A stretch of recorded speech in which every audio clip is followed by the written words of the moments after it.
सबसे पहले बात उस रिपोर्ट की जिसके सामने आने के बाद परमाणु युद्ध की टिक टिक शुरू हो गई है। खबर ही कुछ ऐसी है, बाइडेन ने एक ऐसे आदेश पर दस्तखत किए जिसे पुतिन पर डायरेक्ट हमला माना जा रहा है और इस हमले के बदले रूस परमाणु युद्ध तक की धमकी दे चुका है।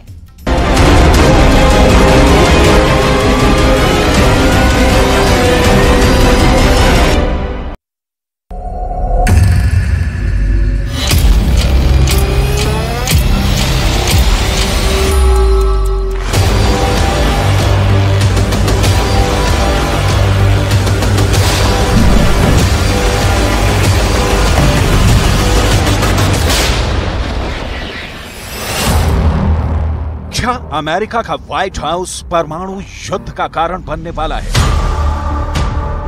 व्हाइट हाउस में बैठे बाइडेन ने ऐसा क्या कर दिया है जिसने परमाणु युद्ध की आशंका को और बढ़ा दिया है? क्या बाइडेन ने एक ऐसा आदेश दिया है जिससे पुतिन का पारा हाई है? क्या पुतिन के हाथ में हथकड़ी लगाने की कोशिश तीसरे विश्व युद्ध की कड़ी बनने वाली है?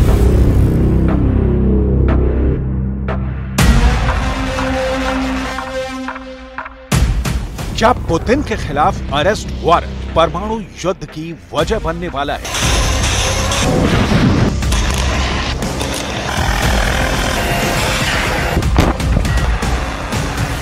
पुतिन को सलाखों में डालने वाला फैसला अब तक के सबसे बड़े मिसाइल युद्ध का कारण बनने वाला है।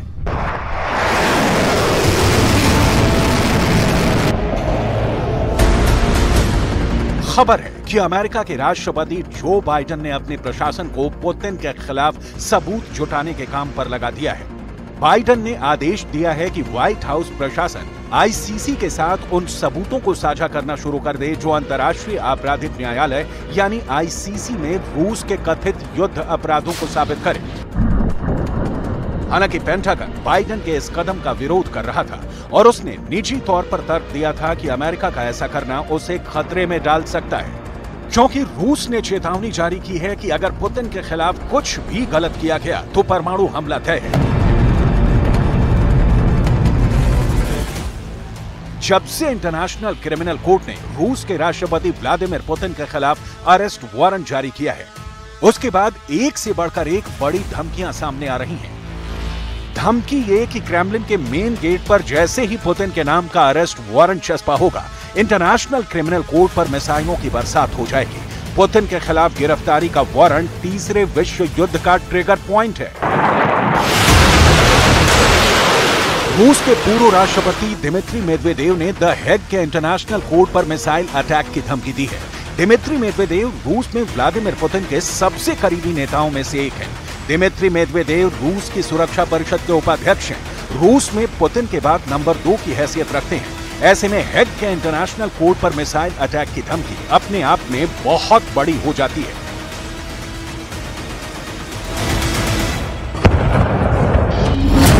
दिमित्री मेदवेदेव ने धमकी दी है, अगर उत्तरी सागर में मौजूद रूस युद्धपोत से हाइपरसोनिक मिसाइल कोर्ट की बिल्डिंग पर डाल दिया जाए तो रूस की मिसाइल इसे सब धूल में मिला देगी।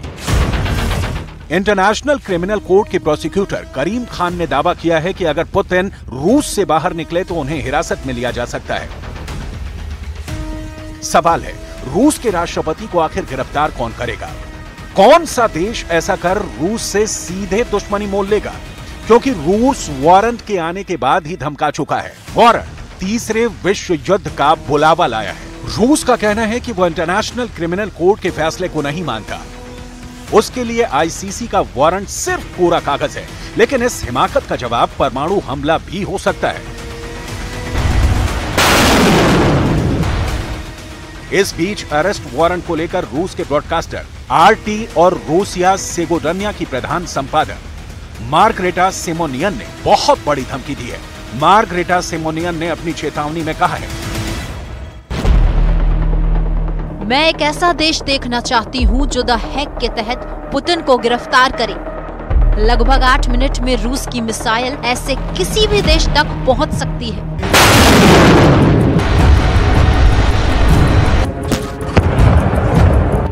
पूरी दुनिया जानती है रूस के पास दुनिया में सबसे अधिक परमाणु बम है। रूस के पास दुनिया का सबसे बड़ा परमाणु बम है। अगर अरेस्ट वारंट का मामला तीसरे विश्व युद्ध या परमाणु युद्ध तक पहुंच गया तो फिर क्या होगा?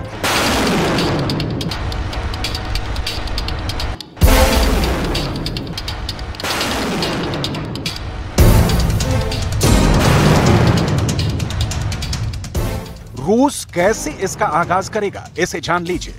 रूस से पोलैंड पर सिर्फ 3 मिनट में प्रहार हो सकता है। रूस से बेल्जियम 7 मिनट में हमला हो सकता है। रूस से जर्मनी पर 10 मिनट के अंदर परमाणु हमला हो सकता है। इटली तक सिर्फ 11 मिनट में रूस का परमाणु बम पहुंच जाएगा। दरअसल आईसीसी ने राष्ट्रपति व्लादिमीर पुतिन को वॉर क्राइम का आरोपी बनाया है। यूक्रेनी बच्चों को गैर कानूनी और अवैध तरीके से रूस ले जाने में पुतिन को दोषी माना गया है। आईसीसी ने ऐसा करने के पीछे 3 वजहें बताई हैं। नंबर 1, पुतिन के पास यूक्रेन से बच्चों को किडनैप करके रूस भेजे जाने की जानकारी थी। नंबर 2, बच्चों को किडनैप किए जाने के कई केस में पुतिन सीधे शामिल थे। नंबर 3, जानकारी होने के बावजूद पुतिन ने अपने सैन्य अधिकारियों और लोगों को ऐसा करने से नहीं रोका। आईसीसी ने अपने बयान में सबसे बड़ा आरोप लगाया है कि रूस यूक्रेन के सैकड़ों बच्चों को अनाथालयों और बाल गृहों से लाया है। और अब बाइडेन ने पेंटागन के विरोध के बावजूद अमेरिकी प्रशासन को आदेश दे दिया है कि वो आईसीसी के साथ रूस के खिलाफ सभी सबूत साझा करें।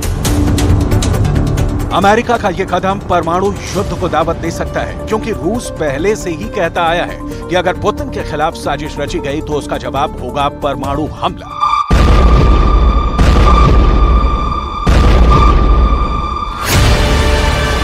परमाणु युद्ध की आशंका तब और बढ़ जाती है जब ये बात सामने आती है कि रूस ने बेलारूस में परमाणु हथियार तैनात कर दिए हैं।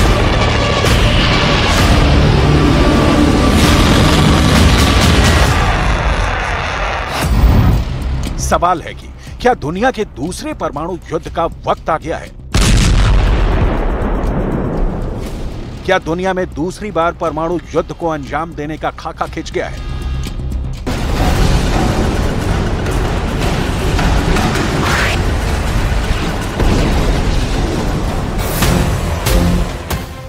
क्या क्रेमलिन में कयामत वाले युद्ध का काउंटडाउन तय हो गया है?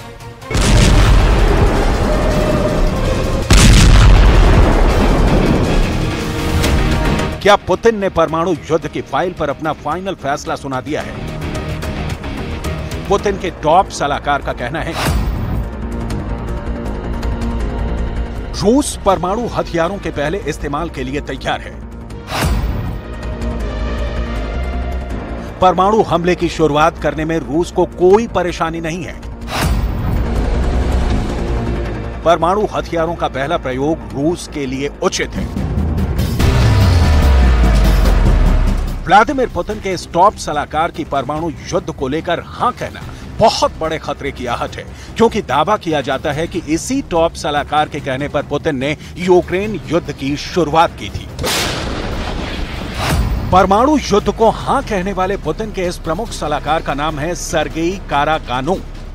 सर्गेई कारागानोव रूस के प्रतिष्ठित think tank council on foreign and defence policy के अध्यक्ष हैं। सर्गेई कारागानोव के बयान पर पुतिन बहुत गंभीरता से विचार करते हैं।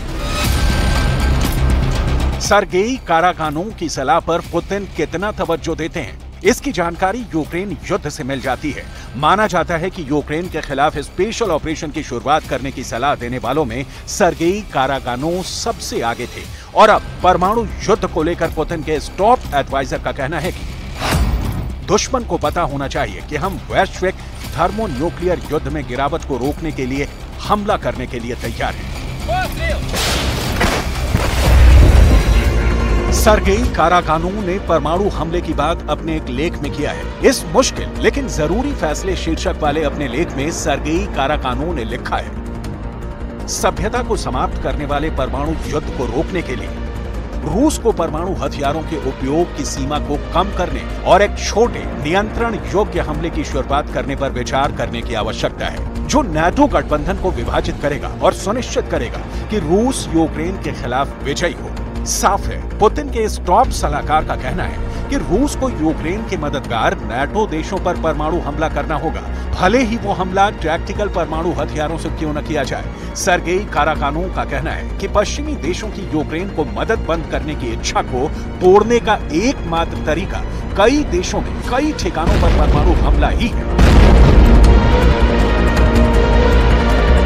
ऐसा इसलिए भी संभव है क्योंकि पश्चिमी मीडिया का दावा है कि रूस ने यूक्रेन के साथ साथ यूरोप को भी अपने परमाणु घेरे में ले रखा है। रूस में छोटे बड़े सभी तरह के परमाणु बम तैनात हैं। रूस के परमाणु बम बेलारूस में एक्टिव हो गए हैं। रूस के टैक्टिकल न्यूक्लियर बम क्राइमिया में लगे हुए हैं। रूस के परमाणु हथियार काला सागर में मौजूद हैं। रूस के परमाणु बम बाल्टिक सागर में भी होने का दावा है। रूस की तरह ही कलिनिनग्राद में भी छोटे बड़े सभी तरह के परमाणु हथियार लगे हुए हैं। अगर अपने इस न्यूक्लियर गेम को पुतिन ने अंजाम तक पहुंचाया तो पूरे यूरोप का गेम ओवर हो सकता है। अगर ऐसा हुआ तो दुनिया ऐसा धमाका देखेगी, ऐसी तबाही की गवाह बनेगी, ऐसा खौफनाक मंजर पूरी पृथ्वी पर छा जाएगा जिसकी बराबरी हिरोशिमा और नागासाकी में हुए परमाणु धमाके मिलकर भी नहीं कर पाएंगे।